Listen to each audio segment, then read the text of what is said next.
Santapan Harian Senin 6 April 2026.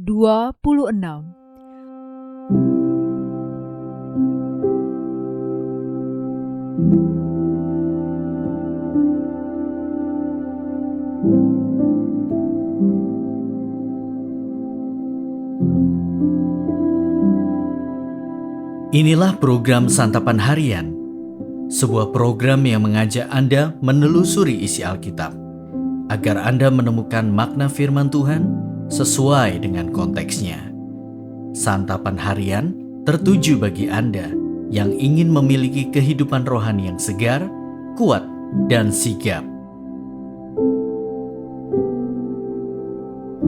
Hari ini kita akan membaca Yohanes pasalnya yang ke-20 ayat 11 hingga ayatnya yang ke-18. Namun sebelumnya, mari kita berdoa. Allah sumber hikmat, berbicaralah kepada kami melalui firman-Mu. Lembutkanlah hati kami untuk taat pada kehendak-Mu. Di dalam Kristus yang memampukan kami. Amin. Yohanes 20 ayat 11-18. Namun Maria berdiri di luar kubur itu dan menangis. Sambil menangis ia menjenguk ke dalam kubur itu, dan tampaklah olehnya dua malaikat berpakaian putih. Yang satu duduk di sebelah kepala dan yang lain di sebelah kaki, di tempat jenazah Yesus terbaring sebelumnya. Kata malaikat-malaikat itu kepadanya, "Ibu, mengapa engkau menangis?" Jawab Maria kepada mereka, "Tuhanku telah diambil orang dan aku tidak tahu di mana ia diletakkan." Sesudah berkata demikian, ia menoleh ke belakang dan melihat Yesus berdiri di situ, tetapi ia tidak tahu bahwa itu adalah Yesus. Kata Yesus kepadanya, "Ibu, mengapa engkau menangis? Siapa yang engkau cari?" Maria menyangka orang itu penjaga taman, lalu berkata kepadanya, "Tuan, jikalau Tuan yang mengambil dia, katakanlah kepadaku, di mana Tuhan meletakkan dia, supaya aku dapat mengambilnya." Kata Yesus kepadanya, "Maria." Maria berpaling dan berkata kepadanya dalam bahasa Ibrani, "Rabuni," artinya guru. Kata Yesus kepadanya, "Janganlah engkau memegang aku terus, sebab aku belum naik kepada Bapa, tetapi pergilah kepada saudara-saudaraku dan katakanlah kepada mereka, bahwa sekarang aku akan naik kepada Bapakku dan Bapamu, kepada Allahku dan Allahmu."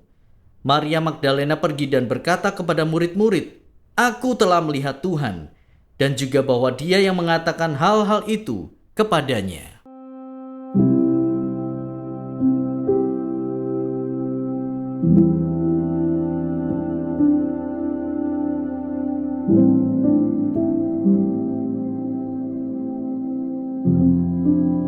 Sahabat Scripture Union Indonesia, Maria Magdalena tidak dapat menyembunyikan kesedihannya. Ia berdiri di luar kubur itu dan terus menangis. Tangisnya jelas, Yesus yang dikasihinya telah mati, dan terlebih lagi mayatnya tidak ada di tempatnya. Dalam pikirannya, tubuh Yesus telah diambil orang. Itulah yang memenuhi benaknya. Bahkan ketika dua malaikat menyapanya, Maria tetap terpaku pada kehilangannya. Dan yang lebih menggetarkan adalah ketika Yesus sendiri berdiri di belakangnya, Maria tetap tidak mengenali. Fokus Maria hanya pada satu hal. Di mana engkau meletakkan dia? Ia baru mengenali Yesus ketika namanya dipanggil. Maria. Dalam sekejap, air matanya berhenti. Ia menjadi mengerti dan bersuka cita. Katanya, "Rabuni," artinya guru, sebutan yang bersifat personal. Seperti Maria, kita pun sering salah fokus. Dalam kehilangan, kita hanya melihat apa yang hilang dan gagal melihat siapa yang hadir. Ketika masalah terjadi, kita mengira Tuhan tidak ada, padahal Ia berdiri dekat dengan kita.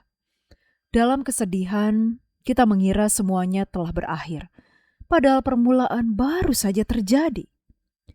Paskah adalah tentang perjumpaan pribadi antara Yesus yang bangkit dan manusia yang percaya. Yesus yang bangkit menyatakan dirinya kepada setiap orang yang berlinang air mata. yang berada di balik kabut kehilangan atau bahkan yang sedang ditimpa reruntuhan keputusasaan. Yesus memalingkan fokus kita dari kehilangan dan duka menjadi kehadiran akan kuasa-Nya. Maria ingin memegang Yesus erat-erat, tetapi Yesus memberinya panggilan yang lebih besar. Pergilah kepada saudara-saudaraku. Paskah bukan hanya tentang penghiburan pribadi, tetapi juga pengutusan. Fokus kita adalah menyampaikan berita kepada orang lain tentang kebangkitan Yesus. Seperti Maria, kita diutus untuk menyampaikan pesan yang jelas dan personal. Aku telah melihat Tuhan. Artinya kita tidak hanya menyampaikan gagasan teologis, melainkan pengalaman bersama Yesus yang bangkit. Ingatlah, jangan salah fokus. Mari kita berdoa. Yesus yang bangkit, Paskah bukan hanya pelipur lara bagi hati kami, tetapi nyala api yang mengutus langkah kami. Jangan biarkan kami berhenti pada sukacita pribadi, sementara dunia masih haus akan kabar hidup. Seperti para saksi pertama di pagi yang merekah, utuslah kami membawa berita kebangkitan-Mu. Dalam nama Putra-Mu yang kudus, Yesus Kristus yang bangkit, kami berdoa. Amin.